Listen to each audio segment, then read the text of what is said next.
말씀 요한복음 14장의 말씀입니다.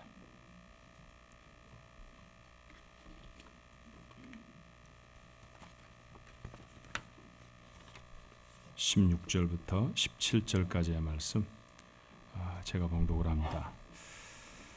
내가 아버지께 구하겠으니 그가 또 다른 보혜사를 너희에게 주사 영원토록 너희와 함께 있게 하리니 그는 진리의 영이라. 세상은 능히 그를 받지 못하나니 이는 그를 보지도 못하고 알지도 못함이라. 그러나 너희는 그를 아나니 그는 너희와 함께 거하시며 또 너희 속에 계시겠습니다.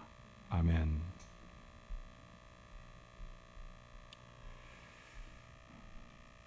이런 이야기로 한번 시작을 해볼까요? 콜라가 담겨있는 병을 뭐라고 부릅니까? 갑자기면 뜬금없는 소린가 이렇게. 아니, 콜라가 담겨있는 병을 뭐라고 하죠? 콜라병 그러죠. 색깔이 아주 비슷한 것이지만 콜라를 다 먹고 난 다음에 깨끗이 씻고 그 안에 간장을 부어놓으면 그 다음엔 뭐라고 불러야 합니까? 간장병입니다. 병은 무엇을 담고 있느냐가 그 병의 이름을 좌우하는 거죠. 아무리 아름답게 치장이 되어 있어도 그 안에 쓰레기를 담으면 우리는 그 통을 뭐라고 부르나요? 쓰레기통이라고 부릅니다. 그렇죠? 우리가 하나님의 사람이라고 하면 우리의 속에 담아야 할 것이 있다라고 성경은 말해요. 로마서 8장 9절의 말씀에 만일 너희 속에 하나님의 영이 거하시면 너희가 육신에 있지 아니하고 영에 있나니 누구든지 그리스도의 영이 없으면 그리스도의 사람이 아니니라. 예수를 믿고 많은 것들이 변화됐으면 좋겠습니다. 아멘. 무엇이 변화될까요? 환경이 변화됐으면 좋겠고, 가난한 삶은 부해지고, 병든 사람은 건강해지고, 관계들이 좋아지고. 그런데 사실은 그런 것들이 예수를 믿고 첫 번째로 나타나는 증거는 아닙니다. 얼굴에 해같이 빛난다 이런 얘기, 그럴 수도 있지만 그렇지 않은 경우가 제가 목회하면서 보니까 더 많이 있더라고요. 그러나 정말 하나님의 사람이 되고 즉시 변화되는 중요한 사실 하나가 있다고 하면 뭘까요? 그 안에 성령이 함께 하시는 것입니다. 이 성령은 주님이 우리 안에 보내시겠다고 약속하신 것이죠. 요한복음 14장 16절 본문의 말씀은 이렇습니다. 내가 아버지께 구하겠으니 그가 또 다른 보혜사를 너희에게 주사 영원토록 너희와 함께 있게 하겠다고 말입니다. 보혜사, 쉬운 단어가 아닙니다. 성경 요한복음에 기록되어져 있는 성령의 별칭 중에 하나이죠.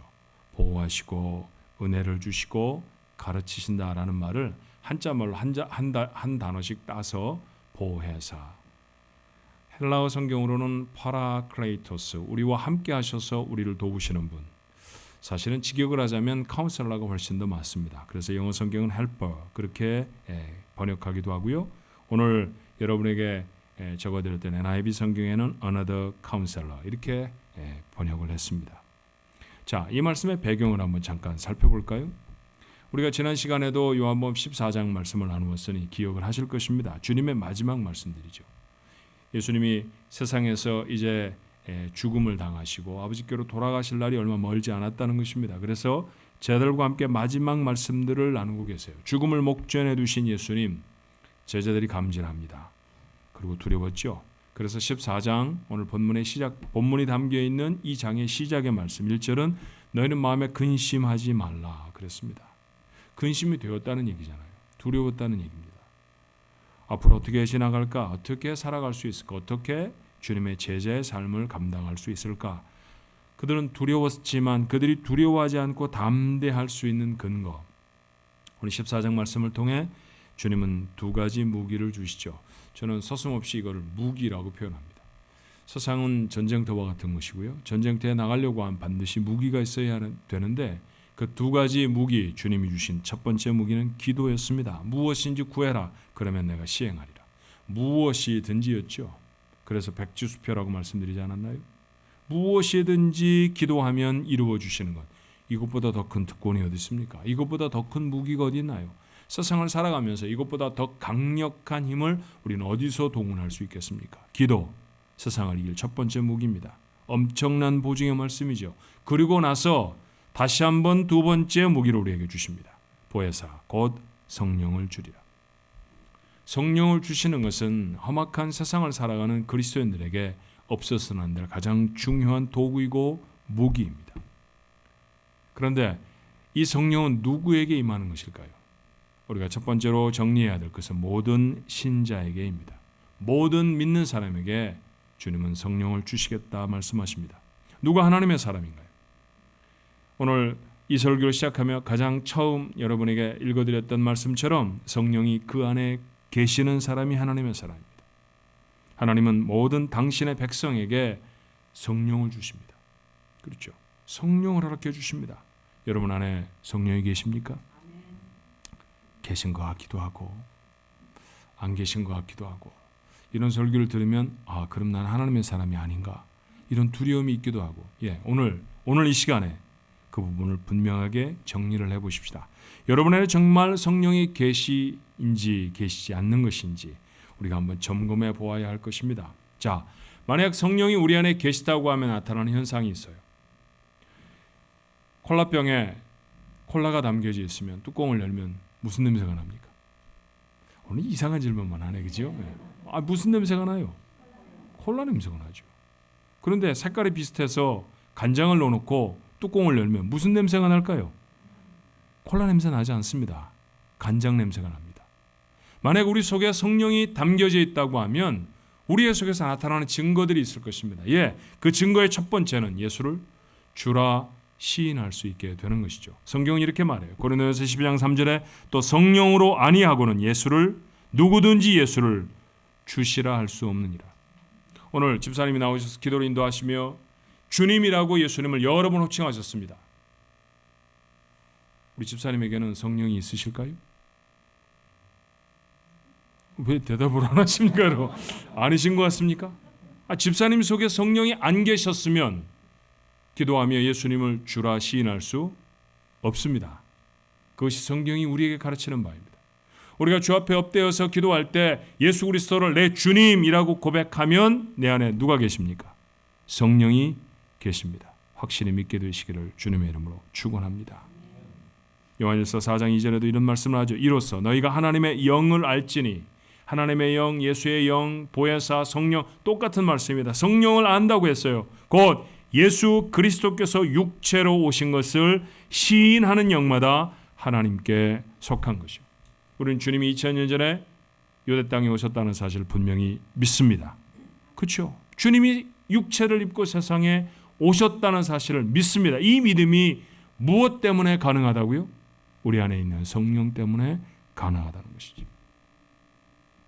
두 번째, 하나님을 알고 그 하나님을 예배합니다. 성령, 영이라고 말씀하시잖아요. 그래서 영적인 행위들이 가능해지는 일이 있습니다. 요한복음 4장 24절에 이렇게 말하죠. 하나님은 영이시니 예배하는 자가 영과 진리로 예배할지니라. 여러분, 우리가 예배하고 있잖아요.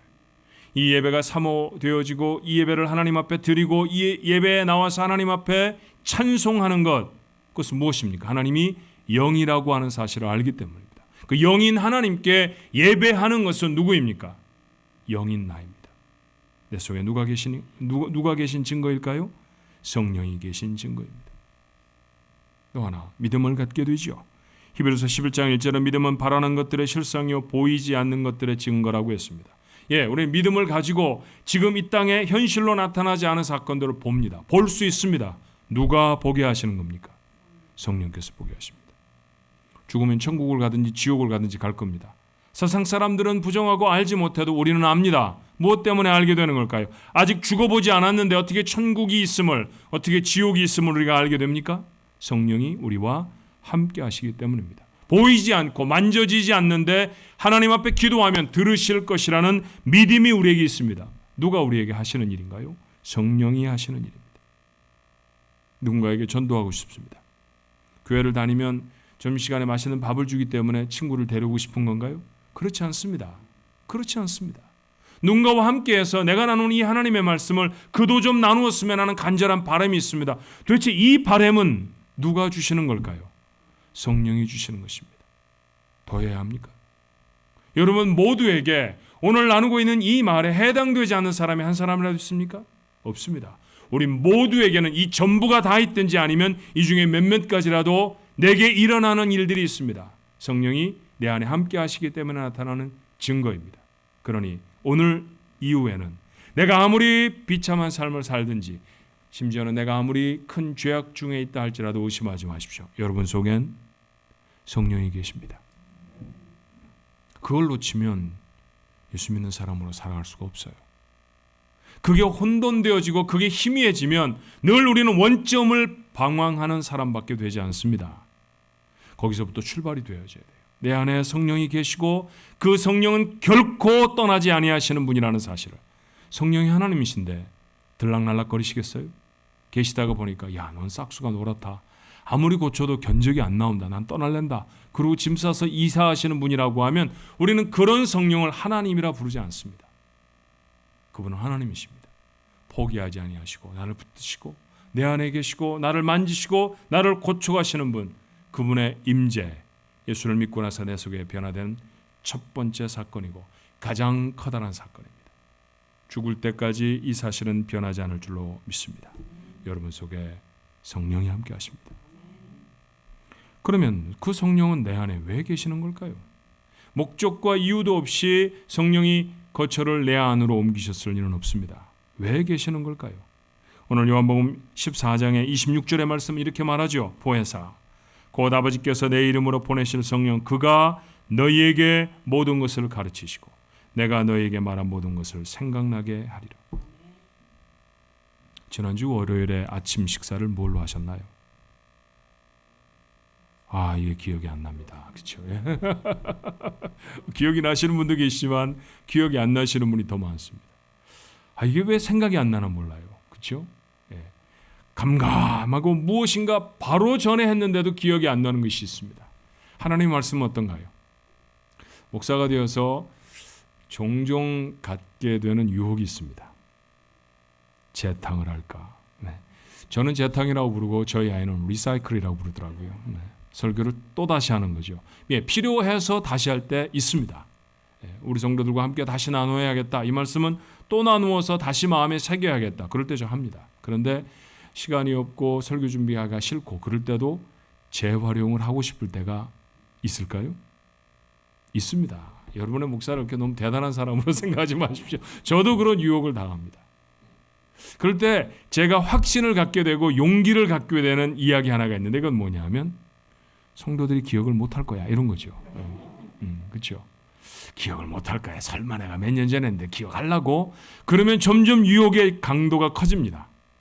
그러다가 이제 설교를 한번 봐야 되잖아요. 그렇죠? 그래야 이제 다시 재활용을 해야 되니까 해도 괜찮을 건가 쫙 읽어보다 보면 어디서 걸리겠습니까? 예화에서 걸립니다. 나는 확신하거든요. 우리 성도들이 설교할 때 성경 말씀은 잘 기억하지 못해도 예화는 기가 막히게 기억한다는 사실을 압니다. 그럼 포기하게 돼요. 제가 왜 이런 이야기를 할까요? 늘 듣는 설교이고 늘 보는 말씀인데 잘 기억이 안 나잖아요. 제자들은 어땠을 것 같습니까? 우리처럼 기록되어진 책으로 되어진 신약 성경도 들고 있지 못했습니다. 주님이 하신 말씀은 낱낱이 다 생각이 날까요? 아니, 어떻게 마태는 예수님이 하신 말씀을 구구절절 자신의 성경 속에 그렇게 담을 수 있었을까요? 그 말이 정말 주님이 하신 말씀이라는 사실은 마태와 누가가 만나 의논하지 않았는데도 누가복음에도 그대로 등장하는 것입니다. 그렇죠. 이 두 사람이 머리를 맞대고 넌 이 말 써, 나는 이 말 쓸 테니까 그러고 적어낸 성경이 아닌데 각자 다른 곳에서 다른 시간에 적은 말씀인데 주님의 말씀이 정확하게 기록되어 있습니다. 기억됐다는 것이죠. 어떻게 기억될 수 있었을까요? 예수님의 약속입니다. 너희에게 생각나게 하실 것이며 누가요? 성령입니다. 성령이 생각나게 하셨기 때문에 하나님의 말씀을 적을 수 있었습니다. 베드로는 잡아온 고기가 고등어인지 아니면 나중에 불러질 이름입니다만 베드로 피쉬인지 잘 압니다. 그걸 많이 잡았기 때문에 요즘은 아예 잡아 올리면 그 고기를 베드로 고기라고 부르는 고기가 갈릴리 바다에 있어요. 자, 어떤 고기인지 어떤 종류인지 이걸 내다 팔면 얼마나 받을지 이건 베드로가 너무 잘 압니다. 그런데 정말 산상수훈을 낱낱이 다 기억할 수 있었을까? 주님의 죽으심의 의미, 주님의 부활의 사건, 그것으로 말미암아 우리에 생겨지는 역사와 또 기적들 이런 것들에 대해서 베드로는 정말로 잘 알고 있었을까? 예수님이 떠나시기 전에 자 베드로야 이제 졸업시험 봐야지. 자 시험지들 한 장씩 내놔. 내가 첫 번째 한 말, 야 내가 맨 처음에 선포한 설교의 제목은 무엇이었더라? 이렇게 하지 않으셨어요. 그런데도 두려워하지 말라는 것입니다. 누군가 앞에 서서 복음을 증거해야 되겠지만 그때 두려워하지 말라. 생각날 것이다. 가르쳐 줄 것이다. 누가요?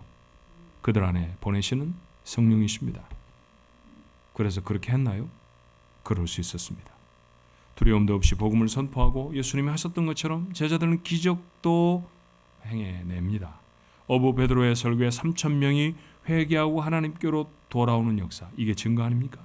어떻게 이 일들이 가능했을까요? 그들과 함께 하시는 성령이 가르치시고 함께 하셨기 때문입니다. 사역을 할 때만 성령은 도와주십니까? 하나님의 거룩한 일을 할 때만 성령께서는 짠 하고 나타나셔서 그 일을 도와주시는 걸까요? 설교할 때 하나님이 도와주시고 아이를 육아할 때는 가르쳐주시 않으시는 걸까요? 그렇지 않습니다. 바울은 우리에게 이렇게 선언하죠. 로마서 8장 14절에 무릇 하나님의 영으로 인도함을 받는 사람은 곧 하나님의 아들이라.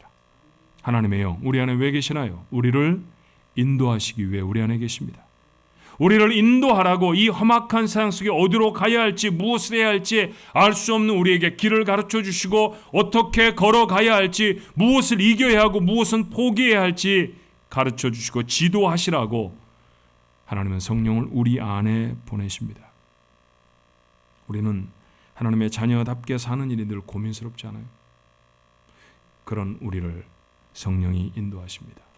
우리는 무엇을 말해야 할지 어떤 생각을 우리 속에 담아야 할지 잘 모릅니다. 무엇을 얼만큼 가져야 할지 무엇을 얼만큼 나눠야 할지 이 사람을 만나야 할지 저 사람을 만나야 할지 이 말은 포기해야 할지 내가 한번 해놔야 할지 잘 모릅니다. 그래서 제멋대로 할 때가 참 많죠. 그런데 그렇게 사는 건 그리스도인의 삶이 아니라는 거예요. 하나님이 원하시는 대로 하나님이 우리 속에 주시는 말씀들이 있습니다. 한 달 동안 축구 시합을 보시느라 시간들을 많이 내셨죠. 지금도 궁금하신 분들이 계실 겁니다. 결승전이 어떻게 됐을까? 조금 전에 들었더니 프랑스가 이겼대요.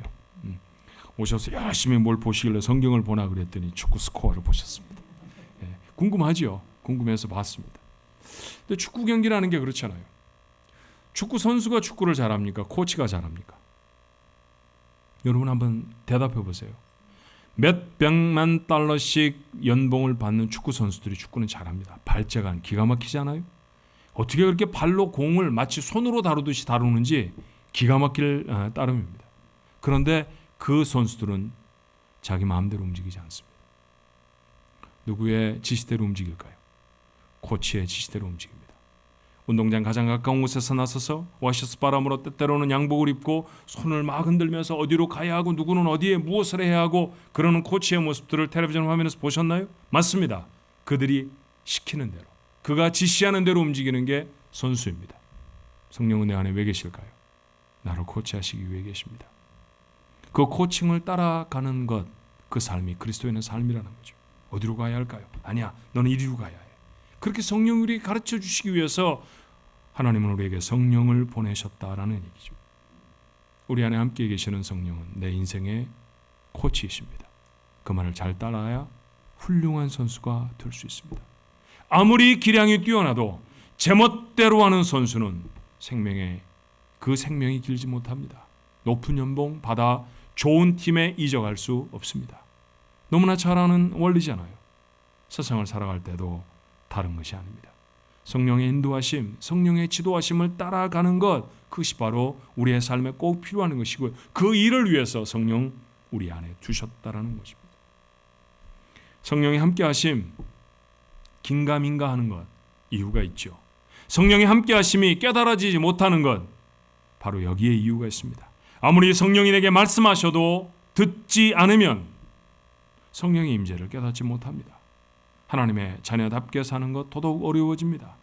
하나님이 주신 사명을 이 땅에서 감당하고 영적인 전투에 승리하도록 하나님은 성령이라고 하는 강력한 무기를 주셨습니다. 그런데 그 무기를 사용하지 못하면 승리하는 그리스도인의 삶 못 삽니다. 영적으로 무기력하고 몇십 년을 교회를 다녀도 여전히 세속적인 이유가 여기에 있습니다.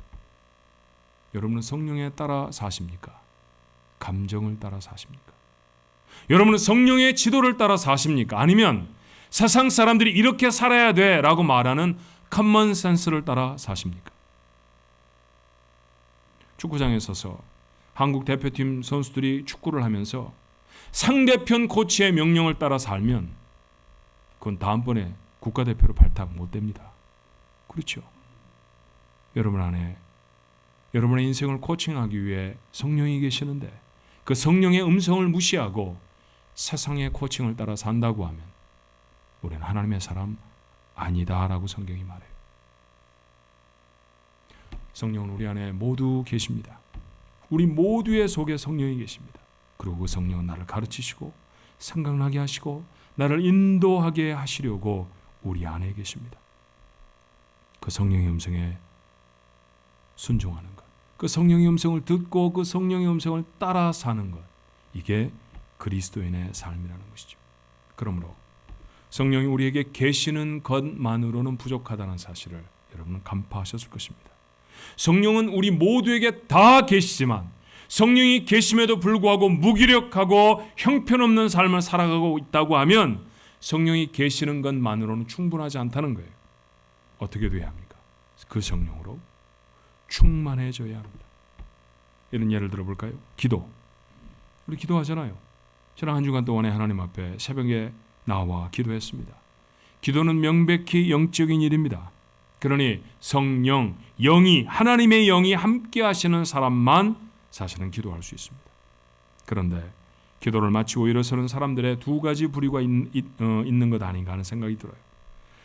하나님이 무엇인지 다 들어주시겠다고 하셨으니까 안심하고 평안하고 담대해지는 사람이 있습니다. 그런데 기도를 마치고 눈을 뜨는 순간에 걱정과 불안을 다시 시작하는 사람들이 있죠. 그들은 기도를 이루어 주실 때까지 기쁨을 누리지 못합니다. 여러분, 어차피 믿고 기도하면 하나님이 책임지시는 건 아닙니까? 하나님이 인도하시고 하나님이 주시는 것만큼 누리며 살아가는 건 아닌가요? 결과는 마찬가지인데 그 결과에 도달하는 데 두 가지 사람이 있다는 것이죠. 하나는 믿고 맡긴 평안함, 넉넉함이 있고 하나는 믿기는 믿는데 늘 불안하고 자신이 없습니다. 우리의 삶에 이런 차원의 고민이 있지 않습니까? 우린 다 믿는 사람입니다. 그런데 별로 기쁨도 없고요.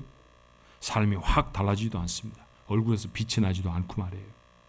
교회에 오면 그리스도인 같고 세상에 섞여 살면 세상 사람들과 별로 다른 게 없습니다. 무엇이 이런 차이를 만들어낼까요? 성령이 계시기는 한데 충만한가 아닌가에 달려 있습니다. 다시 확인해 보십시오. 주님이 왜 제자들에게 성령을 약속하셨나요? 살기 등등한 세상에 이제 제자들만 남겨놓고 떠나시겠다는 얘기죠. 불안하고 두려운 제자들에게 마음에 근심하지 말아라 라고 시작하신 말씀, 그게 요한복음 14장의 말씀이었습니다. 성령을 보내주신다. 혼자 있는 것이 아니다. 하나님과 여전히 함께한다. 그들 안에 성령 하나님이 함께하신다 라고 하는 약속입니다. 그러니 두려움도 걱정도 내려놓으라는 것이죠. 그런데 이것이 성령이 충만해지지 않고서는 가능해지지 않아요. 성령이 계시는 것만으로는 불안을 이길 수가 없습니다. 담대함, 우리 것 되지 못합니다. 성령이 우리 안에 계시는 또 하나의 이유는 충만하게 되시기 위함입니다. 성령이 충만하지 않고서는 예수님을 믿어도 결코 기쁨이 없습니다. 성경이 약속한 모든 축복들 남의 겁니다. 다윗이 그랬대. 예레미야가 그랬대지. 김 집사님에게는 그렇게 하신대. 다 구경하는 겁니다. 다 다른 사람의 이야기입니다. 이게 내 이야기가 되려고 하면 내 안에 성령이 충만해야 합니다. 하나님은 결코 이렇게 구경만 하는 신자의 삶을 원하지 않으실 것입니다. 그러므로 우리는 반드시 성령으로 충만해져야 합니다. 그래서 성경은 우리에게 이렇게 명령하지요.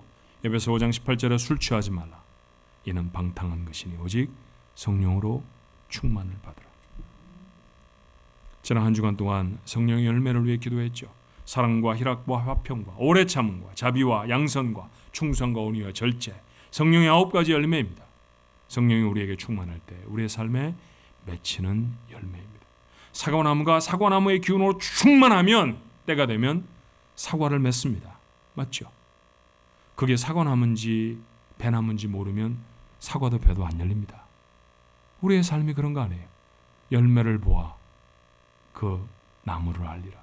우리가 우리의 인생에 무엇을 맺는가를 통해서 우리가 누구인가를 증명하는 것이죠.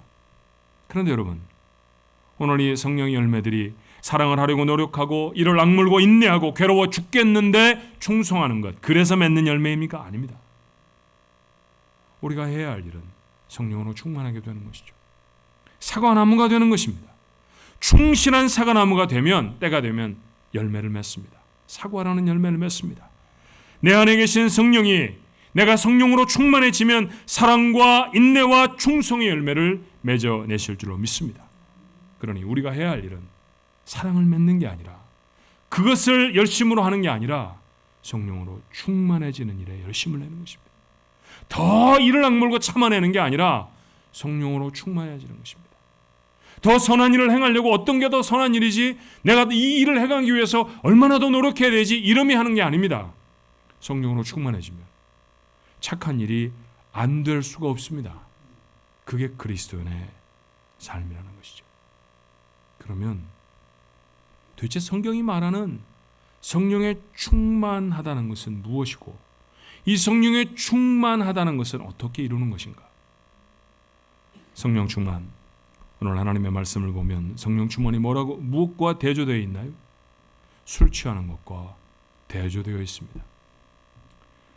저는 사실 술 취하는 게 뭔지 잘은 모릅니다. 술에 취해본 적이 거의 없기 때문에.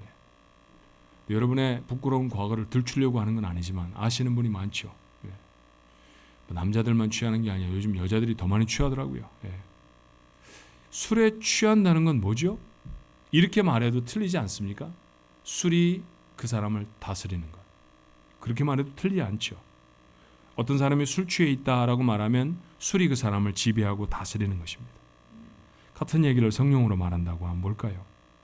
성령으로 충만하다라는 얘기는 뭘까요? 성령이 그 사람을 다스리는 것입니다.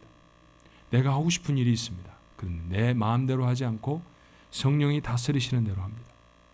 내가 말하고 싶은 게 있습니다. 그런데 성령이 다스리시는 말만 합니다. 내가 갖고 싶은 것이 있습니다. 그런데 성령이 가지라고 하는 것만 갖습니다. 이게 성령 충만이라는 것이죠. 성령은 나를 인도하십니다. 그 인도하심을 잘 따라갈 때 사랑도 오래 참는 것도 온유함도 가능하다는 것이죠. 그러니 성령 충만을 정의한다고 하면 뭘까요? 성령이 나를 다스리시는 것입니다. 성령이 나를 다스리실 때 그때 성령으로 충만한 겁니다. 미워서 죽겠습니다. 한번 확 박아주고 싶습니다. 그래서 성령이 내 안에서 말씀하십니다. 너 아니야. 그런 말은 하는 게 아니야. 그래서 꾹 참습니다. 이게 뭡니까? 이게 뭡니까? 성령 충만한 것입니다. 이렇게 성령이 충만해지는 사람 속에 무엇이 맺힙니까? 오래 참음의 열매가 맺힙니다. 성령이 여러분에게 하시는 말씀, 그 말씀 듣고 계십니까? 그 말씀에 순종하고 계신가요? 그런 성령 충만의 삶이 우리의 삶에 있어야 합니다. 그러면 어떻게 성령으로 충만해질까요? 성령은 하나님이 보내신다고 했죠. 그러니 성령을 내가 막 노력해서 얻는 게 아닙니다. 여기 성령이 있나 찾아보고 저기 성령이 있나 살펴보는 게 아닙니다. 그래서 찾으면 내 안에 담는 게 아닙니다. 그것은 선물입니다. 예수님이 약속하신 대로 우리가 주님을 구주로 믿으면 그 시간에 성령이 나와 함께 살고 살아가게 되십니다. 죽을 때까지 그 일은 변하지 않습니다. 그런데 성령이 내 안에 와 계시는 것, 성령과 함께 하시는 것은 내가 하는 일이 아니지만 성령 충만을 위해서는 내가 해야 할 일이 있습니다. 같은 맥락의 얘기를 다시 읽어볼까요? 요한복음 14장 21절의 말씀이죠. 나의 계명을 지키는 자라야 나를 사랑하는 자니 나를 사랑하는 자는 내 아버지께 사랑을 받을 것이요 나도 그를 사랑하여 그에게 나를 나타내리라. 주님은 얼마 있으면 돌아가실 것이고요. 돌아가신 후에는 하늘로 올라가실 것입니다. 주님 세상에 안 계십니다. 그런데 어떻게 나를 나타내신다고 하십니까? 그분이 약속하셨죠. 내 영을 너에게 주리라. 성령의 별칭 중에 하나는 주님의 영이죠. 아버지께로 돌아가신 주님이 우리에게 나타난다고 하면 그것은 다른 것이 아니라 주님의 이름으로 보내주신 성령이 나타나는 것입니다. 이 성령이 누구에게 나타난다고 약속하십니까? 주님의 계명을 지키는 자입니다. 하나님의 말씀을 지키는 자, 그에게 성령이 충만해집니다. 이스라엘을 이끌고 가나안 땅에 들어가야 하는 여호수아 두려웠었습니다. 가나안 백성은 너무 강하고요. 그리고 이끌어야 하는 백성은 오합지졸입니다. 이 전쟁이 이길 것 같지 않습니다. 자기 스스로를 돌아보아도 이 전쟁을 수행할 만한 적절한 인물은 아닙니다. 왜냐하면 자기는 부동의 영웅이었던 모세의 종이었습니다. 모세의 종이었던 그가 갑자기 나타나서 내가 이제부터 대장입니다. 이거 정말 어려운 일이잖아요. 그렇죠? 그거 감당하기 어렵잖아요. 그래서 두려웠습니다. 못할 것 같았습니다. 하나님이 그런 그를 격려하십니다. 마음을 강하게 하고 담대하게 하라. 내가 너와 함께 하리라. 내 발바닥으로 밟는 것은 내가 다 너한테 준다. 대단한 말씀이죠. 그런데 이 약속을 이루기 위해 여호수아에게 하나님은 한 가지를 요구하시죠. 여호수아서 1장 7절로 8절입니다. 오직 강하고 극히 담대하여 나의 종 모세가 내게 명령한 그 율법을 다 지켜 행하고 우로나 좌로나 치우치지 말라. 그리하면 어디로 가든지 형통하리니 이 율법책을 내 입에서 떠나지 말게 하며 주야로 그것을 묵상하여 그 안에 기록된 대로 다 지켜 행하라. 그리하면 내 길이 평탄하게 될 것이며 내가 형통하리라. 여호수아야 칼을 갈아라. 여호수아야 창을 준비하라. 여호수아야 백성들을 군대로 훈련시켜야 한다가 아닙니다. 싸움은 해야 하는데 여호수아가 준비해야 할 것은 무기가 아니었죠. 군인이 아니었습니다. 무엇이었나요? 하나님의 말씀을 지키는 것이었습니다.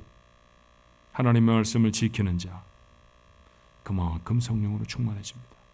그리고 그만큼 담대하고 평안해질 줄로 믿습니다. 하나님이 그 인생에 약속하신 약속을 이룹니다. 솔로몬을 정적들 속에 남기고 죽어가는 다윗이 솔로몬에게 유언을 남기죠. 열왕기상 2장 2절의 말씀에 보니 내가 이제 세상 모든 사람이 가는 길로 가게 되었으니 너는 힘써 대장부가 되라. 대장부가 되어야 이길 만큼 그 싸움은 어려운 거예요. 대장부가 되지 않으면 싸울 수 없습니다. 죽임을 당할지도 모릅니다. 왕이 날아갈 수도 있습니다. 어떻게 이 어린 아들은 대장부가 될 수 있을까요? 이 어린 아들이 대장부가 될 수 있는 길을 다윗은 이렇게 교훈하죠. 열왕기상 2장 3절 다음 절의 말씀입니다. 내 하나님 여호와의 명령을 지켜 그 길로 행하여 그 법률과 계명과 율례와 증거를 모세의 율법에 기록된 대로 지키라. 그리하면 내가 무엇을 하든지 어디로 가든지 형통할 것이다. 하나님의 말씀을 지키는 것입니다. 솔로몬과 다른 상황 속에 계십니까?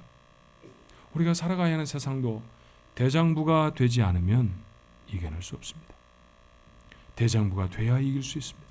어떻게 대장부가 될까요? 안 울면 되는 겁니까? 팔의 근육을 키우면 되는 걸까요? 그렇지 않습니다.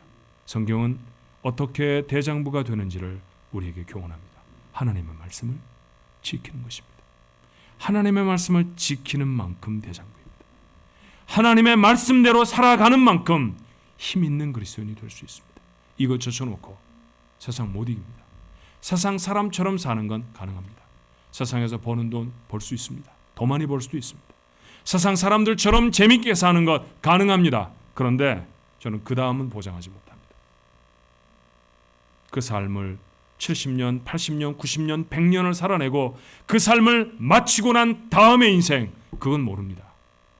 그렇게 하나님 앞에 섰을 때 돈 많이 벌었느냐? 얼마나 높은 자리에 올랐느냐? 하나님은 절대로 물어보지 않으십니다. 여러분의 삶에 돈과 바꿀 수 없는 하나님의 능력이 있다는 사실을 믿으십니까? 세상에 높아질 수 있는 자리보다도 더 위대하고 더 멋진 자리가 있다는 사실도 아십니까? 근데 어떻게 누리고 살까요? 세상 거 다 포기하고 그러면 지질이 궁상으로 살다가 천국에만 가면 됩니까? 아닙니다. 천국은 죽어서 가는 나라가 아닙니다. 천국은 이 땅에서도 누리는 나라입니다. 하나님의 능력, 하나님의 기적, 그건 내 삶에 누리고 감당하며 살아갈 수 있으려면 어떻게 살아야 하나요? 돈밖에 모르며 사는 사람은 돈으로 이루는 줄 알지만 아닙니다. 하나님의 능력으로 이뤘던 수많은 사람들의 이야기가 여러분의 손에 들려있는 성경의 인물들의 이야기 아닌가요? 그 인물들처럼 살아갈 것입니다. 누가요? 하나님의 말씀을 지키는 자입니다. 하나님의 말씀을 지키는 자의 안에 성령으로 다스림이 가능해지고요. 성령이 다스리실 때 성령이 하시는 기적을 볼 것입니다. 그것 보고 사는 것, 그게 그리스도인입니다. 여리고성의 기생 라합은 하나님의 말씀을 많이 하는 사람이 아니었어요. 하지만 알고 있는 하나님의 사건에 자기를 다 겁니다. 도시 하나가 무너지는 절체절명의 순간에 그녀는 담대할 수 있었고 자신과 가족의 생명을 구해내죠. 우리의 이야기가 되어져야 하지 않겠습니까? 여러분 얼마나 하나님의 말씀을 아시나요? 얼마나 많이 하나님의 말씀을 아는가는 사실은 그렇게 중요한 문제가 아닙니다. 아는 하나님의 말씀을 얼마나 지키고 있는가가 더 중요합니다. 생명을 걸고 그것을 지켜내는 사람, 성령으로 충만할 수 있습니다. 무엇을 담고 계십니까? 돈을 담은 인생이십니까? 욕심을 담고 살아가시나요? 감정이 다스리는 인생입니까? 콜라병인데 간장이 담겨져 있는 것은 아니에요? 껍데기는 그리스도인인데 속에는 내 감정, 세상의 원칙, 세상의 가르침이 가득하다고 하면 이것 보고 그리스도인이라고 말 안 합니다. 이런 삶으로 살아가면 그리스도인의 승리는 맛볼 수 없습니다. 성령의 열매 여러분 것은 아닐 것입니다. 맺어야 되잖아요. 열매로 나무를 알리라. 무슨 열매를 맺고 살아왔는지로 우리를 판단하실 거라고 약속하셨습니다. 어떤 열매를 보이실 것입니까? 여러분 속에 성령의 다스림이 없으면 하나님의 사람으로 못 삽니다. 결단하십시오. 오늘 시간에 결단할 수 있어야 합니다. 우리 모두가 다 성령 충만을 간절히 사모해야 합니다. 어떤 특정 교파에서 열심을 갖고 하는 것, 그게 성령 충만이 아닙니다. 모든 그리스도인들에게 성령을 보내신 가장 중요한 까닭은 그 성령이 다스릴 수 있게 되기 위해서입니다. 성령 충만입니다. 그러니 여러분, 우리 모두는 성령 충만을 사모했으면 좋겠어요. 이것이 세상을 이길 힘이고 이것이 그리스도인의 삶을 이루어낼 비결입니다. 그러니 기도의 첫머리에 늘 성령으로 충만하게 하옵소서 간구하십시오. 하나님의 말씀을 소중히 여기셔야 합니다. 가슴에 새기는 말씀 한 구절 한 구절이 너무나 소중해서 생명을 걸기로 작정해버려야 합니다. 하나님은 이런 사람을 성령으로 충만하게 하십니다. 성령으로 충만해진 사람이 세상에서 가장 행복한 하나님의 도우심을 입을 것입니다. 우리 가족들 모두가 이런 행복한 그리스도인들이 되시기를 주님의 이름으로 축원합니다. 기도하십시다. 성령으로 충만해야 하나님의 역사를 이룹니다. 성령으로 충만해야 그리스도인다운 삶을 살아갑니다. 코치로 우리 안에 오셔서 우리 인생을 이 모양 저 모양으로 지도하시고 닦아가시는데 그 음성에 순종하는 것이 아니라 우리는 여전히 우리 안에 계신 성령의 소리가 아닌 우리 밖에 있는 세상의 소리에 훨씬 더 민감합니다. 어떻게 하면 더 많이 벌 수 있을까? 어떻게 하면 더 재밌게 살 수 있을까? 어떻게 하면 내가 더 중요해질까? 하나님, 그런 세상의 소리에 귀 기울이고 사는 자, 성령의 충만함, 성령의 다스림을 입고 살아가는 사람은 아닙니다. 그러니 성경에 약속한 하나님의 기적은 모두가 다 그저 옛 이야기고 다른 사람의 이야기일 뿐이었습니다. 오늘 시간에 결단합니다. 성령으로 충만하게 하옵소서. 우리 안에 이미 성령이 계시다는 사실을 우리가 이제는 조금도 의심 없이 분명히 믿습니다. 그 성령 내 안에 계셔서 나를 지도하시고 나를 가르치실 것입니다. 그 지도에 귀 기울이게 하옵소서. 그 베풀어 주신 가르침대로 살아갈 수 있게 하나님 도와 주시옵소서. 그때 우리의 삶이 성령으로 충만해지고 그때 우리의 삶의 모든 문제와 어려움들을 격파하고 이겨낼 줄로 믿습니다. 이렇게 승리하는 그리스도인의 삶 우리에게 되게 하여 주옵시고 하나님 우리의 손에 맡기신 사명 멋지게 감당할 수 있는 하나님의 사람들이 되게 해 주시옵소서. 온 교회 사랑하는 성도들 속에 성령으로 충만케 하여 주옵소서. 예수님의 이름으로 간절히 기도하옵나이다. 아멘.